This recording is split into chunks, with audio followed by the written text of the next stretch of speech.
Corte reto mata adentro. De um lado, o Rio Madeira. Do outro, o Purus.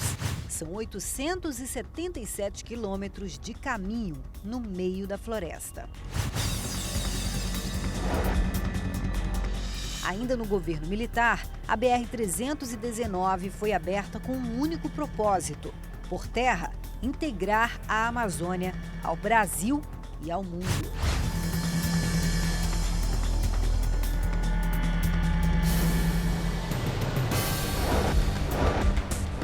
Entenda a dimensão da 319. De Manaus, a estrada dá acesso a pelo menos 5 dos 10 municípios que abrange dentro do Amazonas e então leva a Porto Velho, em Rondônia. De lá podemos ir para outros pontos do Brasil e ter acesso à rodovia interoceânica, uma estrada binacional que liga o noroeste brasileiro ao litoral sul do Peru, por meio da 317, no Acre. Uma ligação direta com o Oceano Pacífico. No livro de 1970, o registro.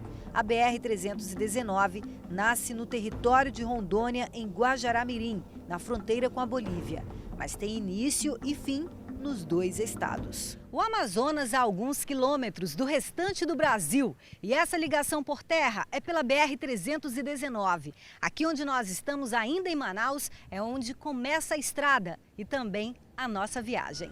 Então, gente, são 5h30 da manhã, a equipe já preparou tudo aqui, os carros estão preparados, os equipamentos, o nosso cinegrafista Alexandre Pereira, o nosso auxiliar Paulo Frazão, ali o sargento Danilo Ramon e também o sargento S. Ferreira, o pessoal do Exército que está dando apoio para a gente nessa aventura, nessa viagem pela BR-319. E agora, então, a gente vai seguir. Vamos lá.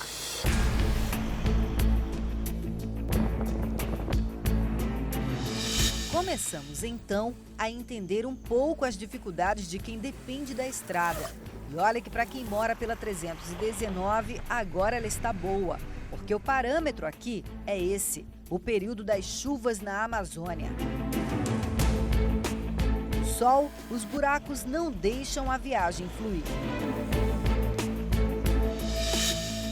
Para você entender melhor, encontramos asfalto contínuo até o quilômetro 200. Depois tem um trecho conhecido como Meião, que tem 400 quilômetros de extensão e que nunca foi mexido desde o fim do tráfego.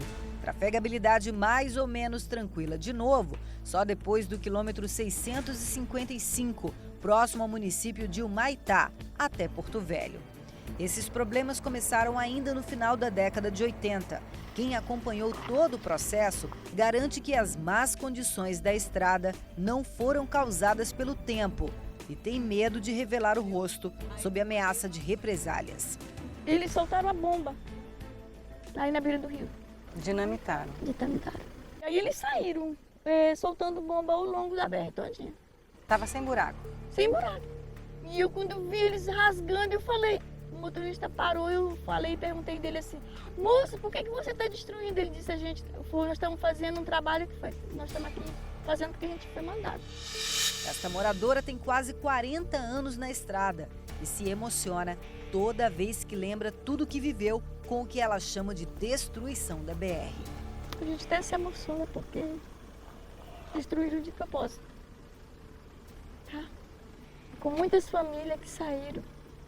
Os postos de gasolina, os hotéis, as pousadas. Destruíram a estrada e a vida de muita gente. Acabou. Ao longo da estrada, uma personagem importante da história com outra declaração sem receios. Vi, mano. E a estrada boa. E vi tirando. Foi mesmo? Vi tirando. Eu vi o cara chegando, metendo o tatu aqui na frente dessa casa aqui. O asfalto estava bom? Tava. Tudo bom, minha irmã, não era, comadre? Tudo bom, tudo. Foi assassinada. E bem assassinada. Mas quem assassinou ela, aquele ali resolve. O que ela relata parece bem com o cenário que encontramos em vários pontos da BR. Uma divisão entre asfalto e barro constante. Já são mais de 40 anos e muitos trechos estão assim, intactos. Aqui a gente consegue ver a espessura do que foi a pista. Bem pesado. Agora, só os pedaços. O solo argiloso teve na época a base em cimento. No chão, marcas que parecem da lâmina das máquinas. A mesma história é contada por muitos moradores da estrada, vizinhos de pelo menos 50 quilômetros de distância e que não se conhecem. Eles dizem que o motivo para a destruição seria a concorrência com o transporte de balsa e navios, que hoje é um dos meios de entrada e saída de cargas no estado. Segundo os moradores, na época, em meados de 80, quem trabalhava na estrada era a empresa Queiroz Galvão. O Departamento Nacional de Infraestrutura de Transportes não tem estudos sobre o que seria uma destruição criminosa. Existem moradores lá do entorno da 319 que colocam essa situação, mas que o DENIT tenha assim, uma comprovação técnica que isso existiu, realmente nós não temos. Não, né? Não. Mas no seu conhecimento, tecnicamente, seria possível fazer isso? Seria possível. Para seguir viagem, água de novo. A BR-319 é cortada por muitos riachos e muitos rios. São mais de 120 pontes ao longo da estrada. E onde elas não existem, a travessia é feita de balsa. A primeira é de Manaus para a Boca do Careiro da Várzea. E a outra é aqui, na comunidade do Igapoaçu.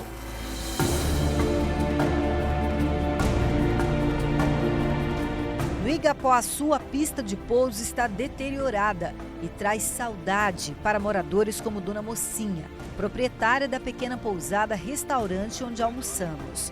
Ela não esconde a tristeza. O benefício é que a gente tinha estrada boa e tinha acesso para ir e vir, que hoje para nós é uma humilhação. Até hoje é uma humilhação, né? A gente não tem transporte, a gente não tem um posto de saúde, eu sinto, isolada. Já com a BR é difícil, porque não funciona, né? Facilita se você não tiver a BR. Eles são atendidos por apenas um telefone público aqui, então é apenas um orelhão para que eles possam se comunicar com as famílias que ficam em Porto Velho, em Manaus, em Humaitá, em outros locais. Vidas que se escondem na floresta.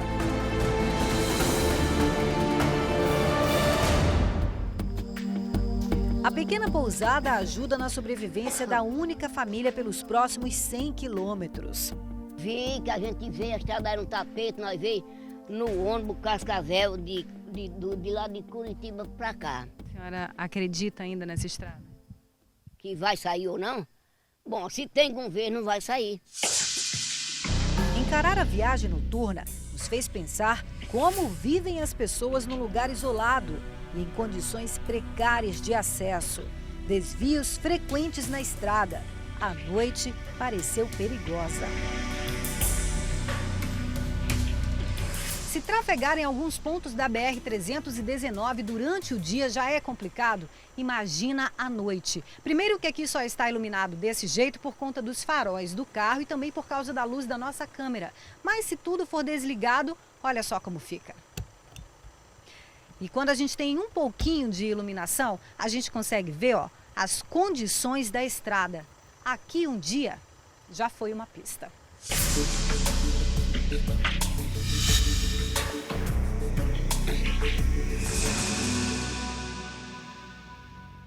Este é o tão falado trecho do meio, isolado a uma imensidão de verde água. Companhia apenas das borboletas, que faziam o caminho contrário, só que sem enfrentar os buracos. E quantos!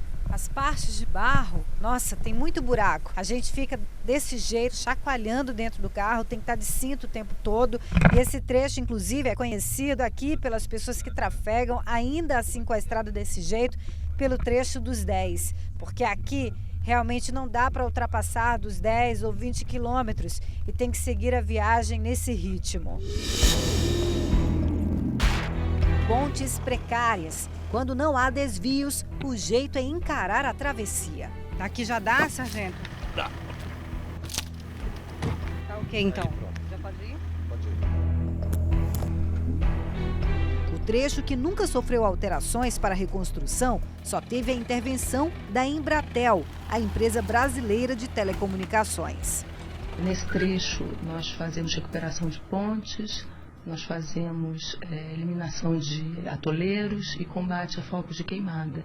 Isso para garantir as condições para que os nossos técnicos possam trabalhar na manutenção preventiva e corretiva na região. Entre os buracos no barro seco, estirões de asfalto. Este asfalto aqui, por exemplo, ainda é o original e só agora, depois de tantos anos, começou a apresentar os desgastes do tempo. Aqui vimos a ponta de acesso que está sendo trabalhada para Manicoré, município do Amazonas. Também não pode ser asfaltada, porque está dentro de uma área de floresta preservada. O Amazonas tem o maior patrimônio florestal conservado do Brasil, distribuídos em mais de 1,5 milhão de quilômetros quadrados. Estudos ambientais dizem que o cenário de degradação e desmatamento aqui está associado ao acesso de estradas. Por isso, uma das regiões que mais sofrem pressão no país é a da BR-319. A socioeconomia não justifica a existência da estrada para o cientista Philip Fernside. Ele vive e estuda a Amazônia há 40 anos. Pelo Instituto Nacional de Pesquisas da Amazônia, o americano estuda a área da 319 desde 2006.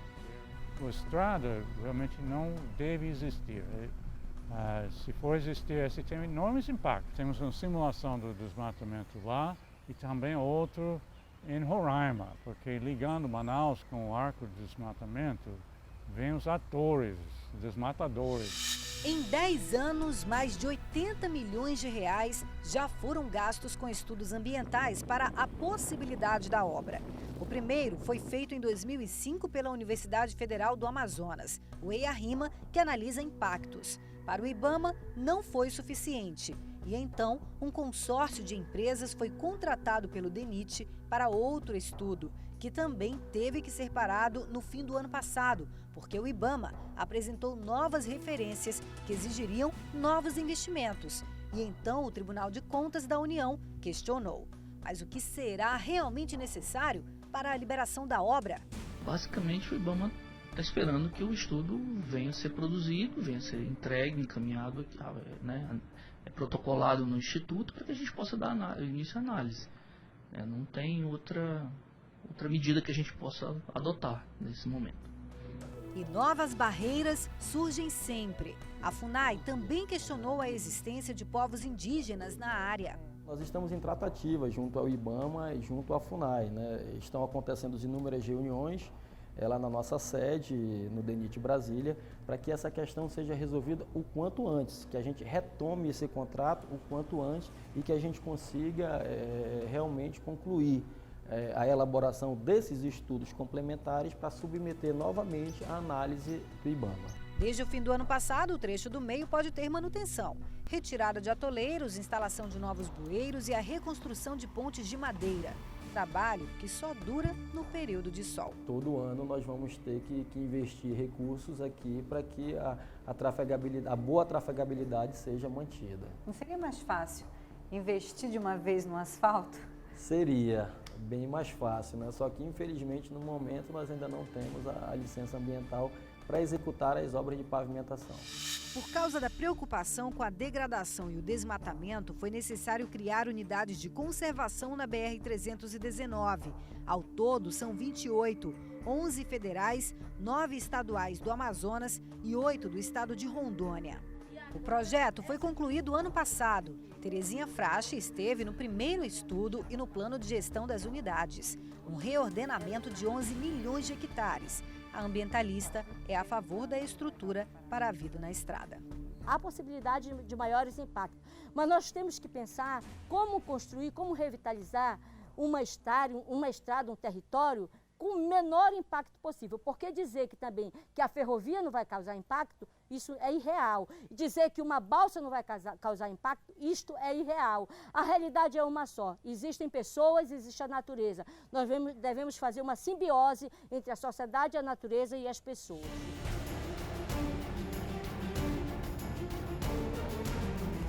No meio do mundo verde, o amarelo tem espaço em todo lugar. No quarto e último dia de viagem pela estrada, conhecemos um assentamento que não existe no mapa da rodovia. Moram aqui mais de 1.000 pessoas.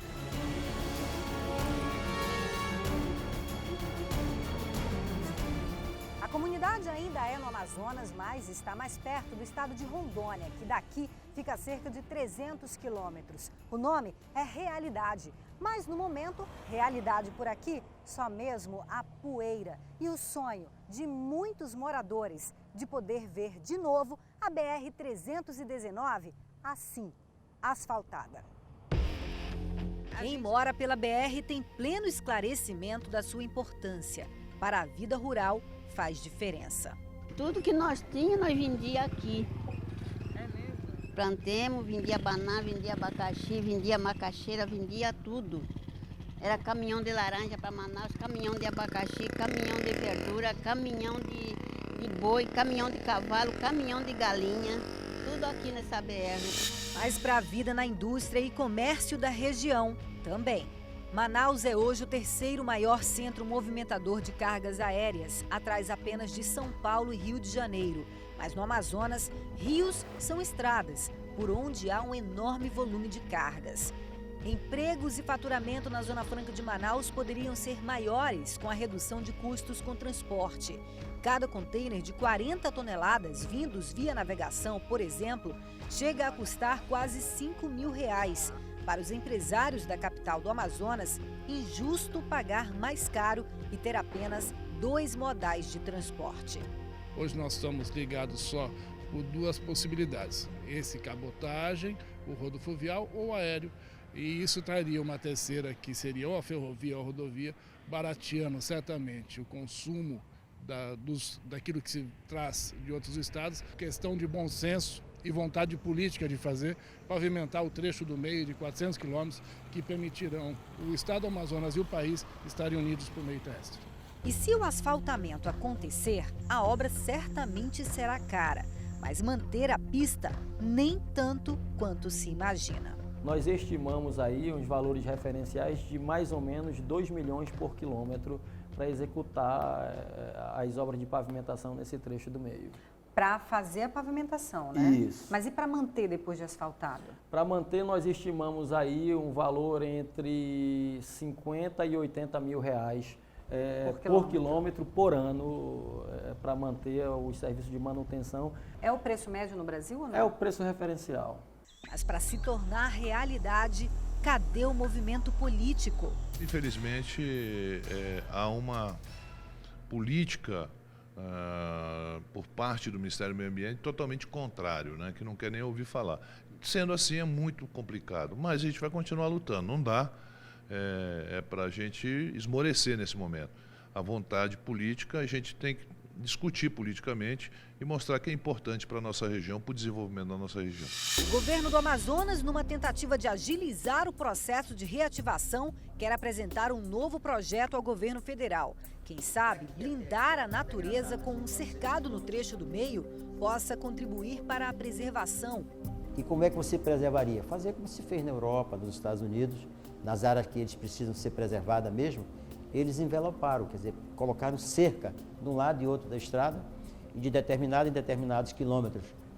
Fariam uma passagem por baixo para que os animais pudessem passar de um lado para o outro livremente e desta forma você ficaria com esses 400 quilômetros preservados. Pode ser feito via rodoviária, não tem nenhum problema, asfalta tudo e envelopa, ou, que é uma proposta também que eu tenho, é os primeiros 100 quilômetros asfalto, 120 quilômetros asfalto, depois os 400 quilômetros via férrea, um trem que pegaria os veículos e as pessoas na primeira estação, colocaria tudo dentro dos vagões, ele passaria esses 400 quilômetros no stop, não pararia, e aí ele chegaria na divisa com o Maitá, que já está asfaltado, ali teria uma outra estação, os veículos e as carretas, etc., todas sairiam dos vagões, e aí seguiriam para o resto do Brasil, utilizando a Transamazônica. O medo do aumento da violência também existe e formas de segurança e fiscalização devem ser estudadas. Se há luta por esse acesso, quem quer o resultado é quem realmente sente falta dele. E como é bonita a BR-319 asfaltada. Assim, com todo cuidado, é rápido que se chega.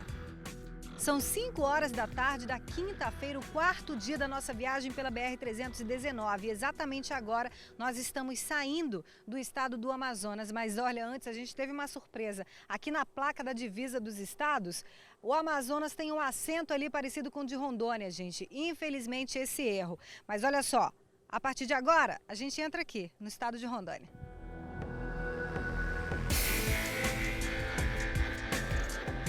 Se manifesta a favor dessa recuperação. Está faltando realmente essa batida de martelo que eu creio que deve ser dada pela presidente Dilma mesmo, porque da parte da burocracia há uma coisa aqui, outra ali, e da parte ambiental que só mesmo uma ordem superior pode sufocar todas essas energias contrárias a essa estrada tão importante para nós todos.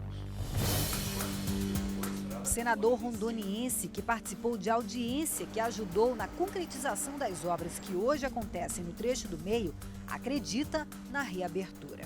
As empresas têm 4 frentes de trabalho nesse momento, que estão trabalhando agora a todo vapor, porque nós estamos em plena seca na região, para ver se nós conseguimos a reabertura dessa BR ainda esse ano. É exatamente neste ponto, dentro de Porto Velho, que termina a BR-319, no bairro do Roque. E começa a BR-364. A partir daqui, é possível estar em horas ou dias em qualquer outro ponto do Brasil. Cuiabá, Goiânia, Brasília, Prudente, Campo Grande, Maringá, Prudente, vai sair Andorinha. Vidas diferentes, em lugares diferentes. Em comum, a esperança. A BR-319 pronta para ir e vir de novo.